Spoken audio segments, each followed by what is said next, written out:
Welcome to another edition of the FGA Report.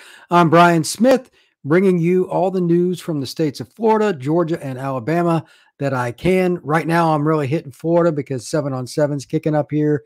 And I actually just went out to a practice this past week.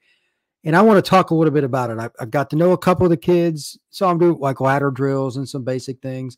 And I saw one of them play this past Saturday for certified dogs in Haines City. So I kind of want to talk about Lake Wales High School. It's on the south edge of Polk County. Not a lot of people go out there. Big mistake. There's a lot of talent in that area, in Polk County in general. If you're not recruiting Polk County in Florida, you are failing. Period. Yes, that means you have to drive on I-4. Yes, that means you got to go through some areas that it's pain to get through. Do it anyway. It's just there's more talent there per capita than just about anywhere in Florida. Anyway, with that being stated, I'm going to jump into some film here in a second, but just know this is a program that's 5A, 6A in that realm, depending on the year. And they've had good players in the past. Johnny Richardson, running back at UCF, Gervon Dexter, interior defensive lineman for the Florida Gators. They produce players. It's not anything new. It's just that right now, for whatever reason, and it kind of goes in circles at different schools, they've got a lot of skill guys. And they got one kid, Terrell James, who I'll talk about in a second. It's kind of a late bloomer. All these guys have a chance to play Division I football in some way, shape, or form. Some are underclassmen. There's even a class of 2025 kid that I'll briefly mention at the end. But there's plenty of talent. 23 through 25, they've got guys. Now, whether or not schools are smart enough to recruit them, that's on them. So without further ado, I'm going to start off with sharing my screen here, and there's no order, by the way, with this. It's just part of what I'm going to do. So if you're not familiar with this process, it's pretty simple. I just throw out some film. We're going to talk a little bit about it. And, you know, Philip is a kid that I didn't know much about. I saw him briefly at the drills last week, but then I saw him playing 7-on-7. I actually got him confused with another kid, Jaremiah Anglin. They're almost identical size, look a lot alike. Both long, lanky, athletic corners / safeties. Can never have enough of those guys. So here we go with that. This is the first play, and it's a pick.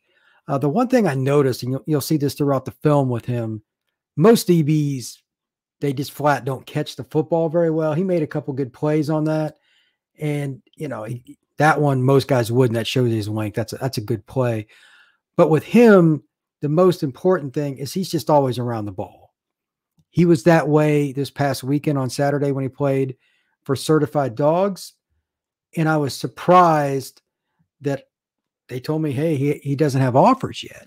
And I said, why? Well, he's been banged up a little bit, hasn't played as much. But I'm like, you can't teach that size and length. He's over 6 foot, and he has speed, and he has long arms.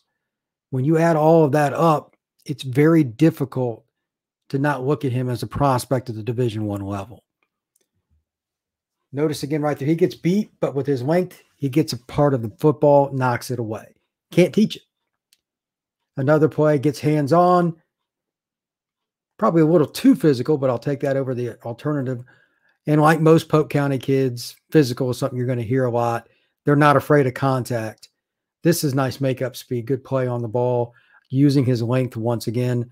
And this is the last play that I'll show here. Even though he got a flag, I liked it a lot. So the physicality part for Polk County kids is I'll talk about a lot, is not going to be an issue. These are blue-collar kids. Lakeland is intersected I-4 and a few different old school highways in Florida, and it's in between the city of Orlando and the city of Tampa. Plenty of talent there. That's player one. The second one is Terrell James. This is a kid that is kind of a late bloomer. You won't find a kid that plays harder. Watch the first play, watch the get off for the speed, but he's not a guy that a lot of people know about. If I remember right, he's got one lower end offer, but he can move. Now the question is, what can we do with him to get him up to the level that he wants to play at? And that's just hard work. The guy that trains him and does everything, he's confident in him because he said he's the most physical kid. And as you see right there, I mean, just bull in a china shop. But as a D end, when you play with that kind of hustle and you have that ability to change direction, there's a place for you. Now, the technique part, right there, he got held like crazy. He still needs to work on things, playing half a man, using counter moves that are more than just one thing, like a rip, slap, rip, double slap, whatever it may be. There are a million different pass rush moves. He needs to define one. I don't know if he really has one just yet that he's totally comfortable with, because in a lot of ways he plays similar to a two-gap D end that you would see at Georgia or Bama, but he's 215 pounds, 220, and he's just physical. Whether or not he ends up at a Power 5 or not, I don't know. It's going to depend on the camp season, but he's definitely a kid to know, and he's a kid that I like a lot from a personality standpoint. Really nice guy. And he's the one that kind of helped me set up everything that I did when I went out there and got the guys together. But again, look at the closing speed, the length. You can't teach that. So I want to slow down on him. We'll move to another one. Terrell is a really good kid, like I said. So the next kid up, this is the one that's getting the most publicity, Jaremiah Anglin. He plays with Rise. It's a good 7-on-7 organization that's just getting rolling. I got to get this loaded. I got through this stupid video commercial, but he's a kid that is almost identical in size to what you would want to see in an NFL corner. He's over 6 foot, long arms, has some twitch, and he could play receiver. That's the only question. Does he play receiver, corner, safety, or is he a nickel guy?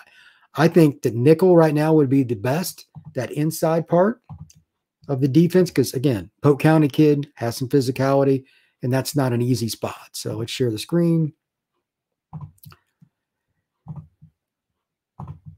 All right.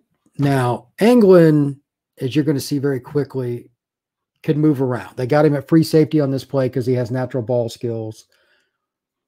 But that's just an example. He will play multiple spots. He can pick them up and put them down. But his football IQ is a little higher than a lot of kids that you would see at the high school level. Right there. Very well done. Gets the pick. He could have just stayed with his man. He saw the ball and adjusted immediately. This is another one. Playing free safety for him makes sense because of that. And it's one of the reasons I like him at nickel. When you got to play against a small guy, then on the next play, it's a tight end. It's 255. It's hard. You need guys that are smart. You know how to figure it out. And that's a nice prayer right there. And once he gets the ball, he knows what to do with it. Again, he's played receiver and different things. He can move around. He's probably a guy, if he gained a little weight, could play some running back for you as well. And this is the Polk County in him. There's the physicality. Love that. And then this is a fight for the football. Stacks the guy, goes up and gets it. Jaremiah Anglin recently received an offer from Florida State, so I don't think he's much of a, shall we say, under the radar guy anymore. Look at that. I mean, that's just fantastic. Matter of fact, let's watch that again. That is fantastic. You're not going to see a better catch there. Laid out between two guys, makes the grab. And this is one of the plays in high school football drives me nuts. Why would you ever kick it to these kids? It's stupid. If they're that good, kick the ball out of bounds. And this is what you get for not doing that. Convoy down the sideline for a touchdown. This is so stupid. Aglin can run. You do not want to give him the ball in space. Nice job here using his hands. Probably could have stacked him better, but Aglin just makes plays. Which spot are you going to play him at? That's really the only major question I have for him. And it's a good problem to have. One last play here, then I'll roll on. He's a pretty special player. Anglin's a kid that I think is just going to blow up. Now that he's got Florida State, that kind of helps the matter, but he has a lot of talent too, so keep that in mind. And another kid, this is the one that he's a 24 kid. He's not going to be a senior. His name's Carlos Mitchell. He can fly. He's got 2 years left, but his stats, let me see if I can find it. What was he average? His stats are ridiculous. Yeah, he averaged 29.5 yards per reception. Let me repeat that. 29.5 yards per reception. And he also, I'll just share the screen. I'll just show it real quick. It's pretty impressive. That's what Carlos has. And he could run the ball too. 245 on the ground. He can go. When you have guys like that you can run a jet sweep to, that you can throw the old throwback screen, and he's just got one guy to beat who thinks they have the angle, it matters. So Carlos is a very talented player. So let me pull his video up. I'm not sure you're going to find many kids that are a sophomore in high school that have the ability to run quite like this kid. And it's part of the Florida war. High school football players in this state can just go. This is a post right down the middle here. And looks like he's the first guy out to practice. I mean, that other kid's, I'm sure, is pretty fast, but it's not even close. And touchdown. That was a nice job by the QB leading the receiver. That's a bust there. So he better throw it on him. Yeah, there he goes. Touchdown. You can see why average is 29.5 yards per catch. Here against cover 2, they throw the corner out. He gets over the top, Cardinal send, and he gets it here in the slot. And there is the jet sweep. If you do not protect the edge against Florida kids, it's not going to end well for your defense. But again, he's just running away from guys. Mitchell's a kid I'm curious to see in pads live. It's one thing to see him here on Huddle, which they do a tremendous job putting up all these kids' highlights, but seeing it live is different. You need to go out and see some of these kids. And, don't just go to your local game that's 5 minutes away. Seek out something, make an evening of it on a Friday night. Go 2 hours and go watch somebody. This kid's ridiculous. Are you kidding me? I didn't see this yet. They're actually going to kick to this kid. Why? Why do these schools do that? It's so dumb. Why in the world do you kick to speedster? It's just dumb.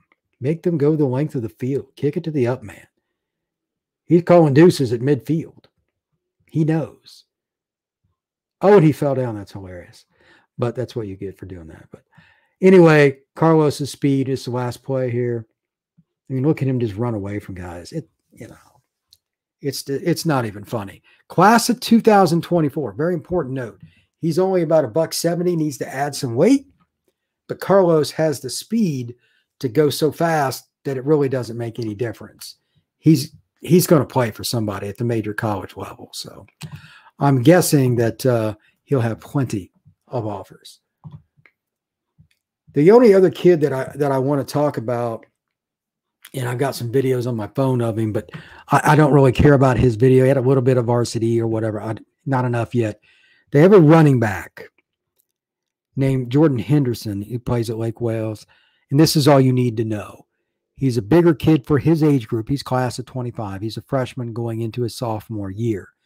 He has great feet. He has Division I feet. And he's already a kid that's about 190 pounds, give or take. He will be a Power 5 kid if he stays the course. Grades, staying out of trouble and all that. I mean, he's got 3 more years of high school. So you add in a kid who, because they had so much talent last year, that's Power 5 talent, didn't even play varsity full time. He played a little bit of JV too because they had a really good running back. So you got 3 skill guys and you've got Terrell at the end. It's just a great example of how much talent there is in the state of Florida. And it's not all in Dade, Broward, Orange County, which is Orlando, in the greater Tampa area, St. Pete, and Jacksonville. That means you actually, for you coaches out there, you have to get in your car and drive somewhere. I'm so sorry. It's so old that these schools are so lazy. Some of them don't, and good for you. But by and large, you're an hour from the Orlando airport to go to Lake Wales High School. Big deal. Get in your car and go. That's it. And for the really rich schools, you can probably take a little hopper into one of the small airports in Polk County and get there even quicker. So if you want to go to Orlando, you're more than welcome. But for those of you out there, please hit that like button, subscribe, get notifications. This is something I really enjoy doing. I try to do it as often as I can. And I've got a few more interviews set up. Speaking of Polk County, I've got the guy that runs one of the Twitter accounts for Polk coming up. So everybody be safe. Thank you very much. Have a great day.